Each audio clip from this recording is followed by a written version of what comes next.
সরকারকে সরাতে নতুন পথরেখা লাগবে, নইলে 28 অক্টোবরের মতো হবে, বলছেন মোয়াজ্জেম হোসেন আলাল।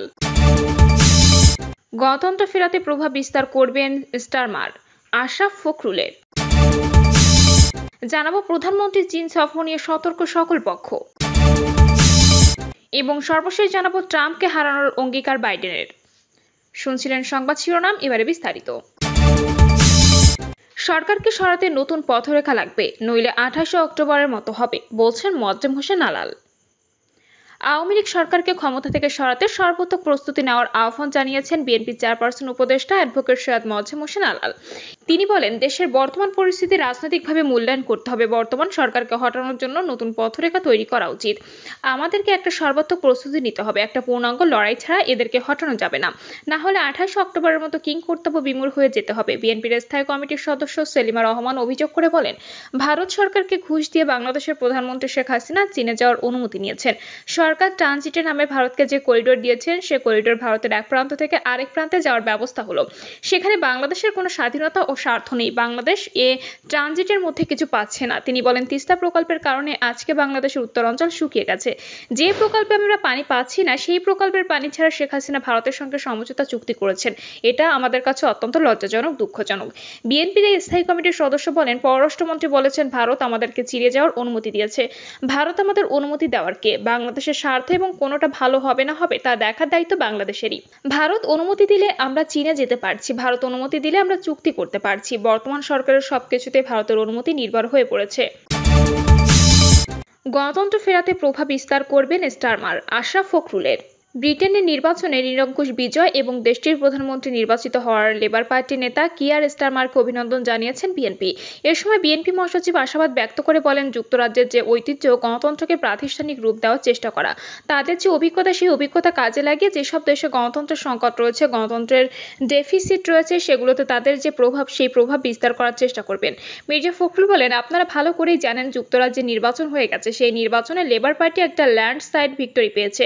এরই মধ্যে আমাদের ভারপ্রাপ্ত চেয়ারম্যান তারেক রহমান টুইটারের মাধ্যমে তাকে কংগ্রাচুলেট করেছেন।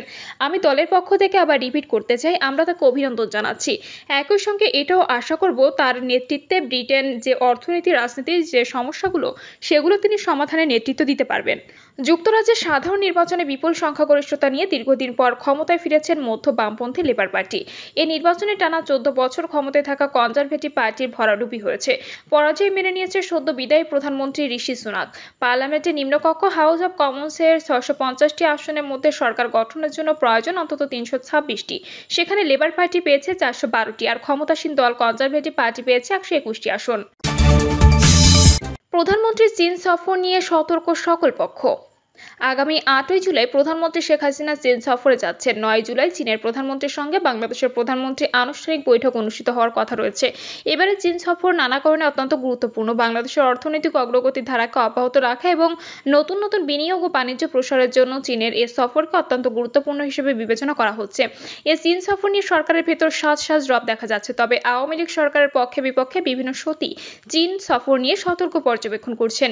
এবারে চীন সফরে $700 কোটি চুক্তি স্বাক্ষরিত হওয়ার কথা রয়েছে। এর মধ্যে $200 কোটি হলো বাজেট সহায়তার।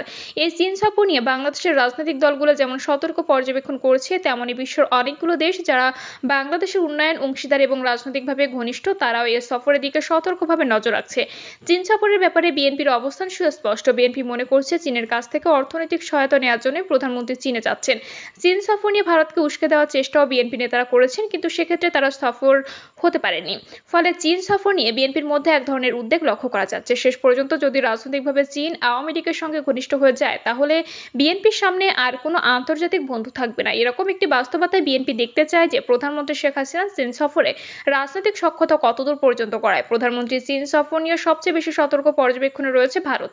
যদিও বাংলাদেশের পররাষ্ট্রমন্ত্রী ডক্টর হাসান মাহমুদ বলেছেন, প্রধানমন্ত্রী চীন সফরের বিষয়টি ভারত অবহিত। ভারতের অবহিত না থাকার কোনো কারণ নেই। তবে এই সফরে কয়েকটি স্পর্শকাতর বিষয়ের দিকে ভারত নজর রাখছে। বিশেষ করে তিস্তার জলাধার নির্মাণের বিষয়টি বিষয়টি নিয়ে ভারত গভীরভাবে নজর রাখবে বলে জানা গেছে। বিভিন্ন সূত্র বলছে, $700 কোটি উন্নয়ন সহযোগিতা চুক্তি স্বাক্ষর হবে। এই চুক্তিগুলোর মধ্যে ভারতের স্বার্থ ক্ষুণ্ণকারী কোনো চুক্তি আছে কিনা সে বিষয়টির দিকেও নজর রাখছে ভারত। তবে সরকারের ঘনিষ্ঠ একাধিক ব্যক্তি বলেছে, বাংলাদেশ প্রতিবেশীদের স্বার্থ ক্ষুণ্ণ করে এমন কোনো চুক্তি কারোর সাথেই করবে না। তবে এই সফরে শেষ পর্যন্ত কি বিষয়ে দুই সরকারের সমঝোতা হয় সেদিকে নজর রাখছেন সংশ্লিষ্ট সকলে। চীন সফর নিয়ে আগ্রহ রয়েছে মার্কিন যুক্তরাষ্ট্রেরও। সাম্প্রতিক সময়ে মার্কিন যুক্তরাষ্ট্র বাংলাদেশের সঙ্গে অতীত ভুলের সম্পর্ক পুনরুদ্ধারের চেষ্টা করছে, আর সে চেষ্টার অংশ হিসেবে বাংলাদেশের নির্বাচনকে তারা ত্রুটিমুক্ত বলেও মেনে নিয়েছে। বাংলাদেশ থেকে তাদের রাষ্ট্রদূতকে সরিয়ে নিয়েছে, নতুন রাষ্ট্রদূতকে নিয়োগ দিয়েছে। এরকম বাস্তবতায় চীন সফরে গিয়ে কি হয় সে ব্যাপারে যুক্তরাষ্ট্রের কড়া নজর রয়েছে, কারণ এ অঞ্চল যুক্তরাষ্ট্রের প্রায় হাতছাড়া হওয়ার জোগাড় রয়েছে। আর এ কারণে এখন বাংলাদেশ চীন বলয়ে প্রবেশ করে কিনা সেটির জন্য গভীর আগ্রহে পর্যবেক্ষণ করছে মার্কিন যুক্তরাষ্ট্র। ট্রাম্পকে হারানোর অঙ্গীকার বাইডেনের। পুনর্নির্বাচিত হওয়ার লড়াইয়ে থাকা এবং ডোনাল্ড ট্রাম্পকে হারানোর বিষয়ে অঙ্গীকার করেছেন যুক্তরাষ্ট্রের প্রেসিডেন্ট জো বাইডেন। তিনি নির্বাচনের দৌড় থেকে সরে যাচ্ছেন কিনা এমন গুঞ্জনের মধ্যে শুক্রবার এমন অঙ্গীকারের কথা জানান। 81 বছর বয়সী এই নেতা এদিন উইসকনসিনের ম্যাডিসনে এক সমাবেশে CNN এর প্রেসিডেন্সিয়াল বিতর্কে তার নেতিবাচক পারফরম্যান্সের বিষয়টিও স্বীকার করেন। এবারের নির্বাচনে উইসকনসিন একটি নির্বাচনী রণক্ষেত্র বা ব্যাটল গ্রাউন্ড হিসেবে পরিচিত রাজ্য। এখানকার সমাবেশে বাইডেন বলেছিলেন, এরপর থেকে অনেক জল্পনা কল্পনা যোগ কি করতে যাচ্ছেন। আমার উত্তর হলো, আমি লড়াইয়ে আছি এবং আবারও জয়ী হতে যাচ্ছি। এ সময় সমর্থকরা তার নাম ধরে চিৎকার করে উল্লাস করেন। নির্বাচনী লড়াই চালিয়ে যেতে এটা বাইডেনের সর্বশেষ অঙ্গীকার এবং এর মাধ্যমে তিনি ক্রমশ জমাট বেঁধে ওঠা একটি রাজনৈতিক সংকটকে নিরসনের চেষ্টা করেছেন। 17 মিনিটের বক্তৃতায় তিনি ট্রাম্পের সঙ্গে করা বিতর্কের চেয়েও অনেক বেশি সক্রিয় ছিলেন। আর এখানে তিনি অঙ্গীকারটি এমন সময় করলেন যখন তিনি প্রচারণার ক্ষেত্রে একটি কঠিন সময় পার করছেন, কারণ এই সময় তিনি ডোনার ও ডেমোক্র্যাট সহযোগীরা বিবেচনা করেছেন যে বাইডেনের লড়াইয়ে থাকা উচিত কিনা। যুক্তরাষ্ট্রের একাধিক সংবাদ মাধ্যমের খবর অনুযায়ী আগামী কয়েকদিনে বাইডেনের পুনর্নির্বাচিত লড়াই দৃঢ় হবে নাকি ভেঙে যাবে সে বিষয়ে তার প্রচার দল খুবই সচেতন। রিপাবলিকান প্রার্থী সাবেক প্রেসিডেন্ট ডোনাল্ড ট্রাম্পের সঙ্গে বিতর্কের পর বাইডেন যে সমর্থন হারিয়েছে তা এখন পুনরুদ্ধারের চেষ্টা করছেন তিনি। ম্যাডিসনে তার বক্তব্যের পর ABC নিউজের সঙ্গে বাইডেনের একটি সাক্ষাৎকার প্রচারের কথা রয়েছে, যেটি তার অঙ্গীকার ও ফিটনেস নিয়ে যারা প্রশ্ন তুলেছেন তারা গভীরভাবে পর্যবেক্ষণ করবেন। এদিন জো বাইডেন যখন সমাবেশের মঞ্চে উঠছিলেন তখন তিনি একজন ভোটারের পাশ কাটিয়ে যান, যার হাতে থাকা প্ল্যাকার্ডে লেখা ছিল পাস দ্য টর্চ জো, অর্থাৎ টর্চটা আরেকজনকে দাও জো। আরেকজনের হাতে ছিল নিচে সুনাম রক্ষা করো, বিদায় নাও। এ নিয়ে বাইডেন বলেন, আমি এসব গল্প দেখছি যাতে বলা হচ্ছে আমি খুবই বয়স্ক। এর সময় তিনি হোয়াইট হাউসে তার অর্জনের বর্ণনা দিয়ে প্রশ্ন তুলে বলেন, 1.5 কোটি চাকরির সুযোগ তৈরির জন্য আমি কি খুব বয়স্ক ছিলাম? আমি কি 50 লাখ আমেরিকানের শিক্ষার্থী ঋণ মওকুফের জন্য খুবই বয়স্ক ছিলাম? বাইডেন এ সময় জানতে চান, আপনারা কি মনে করেন ডোনাল্ড ট্রাম্পকে হারাতে আমি খুবই বয়স্ক?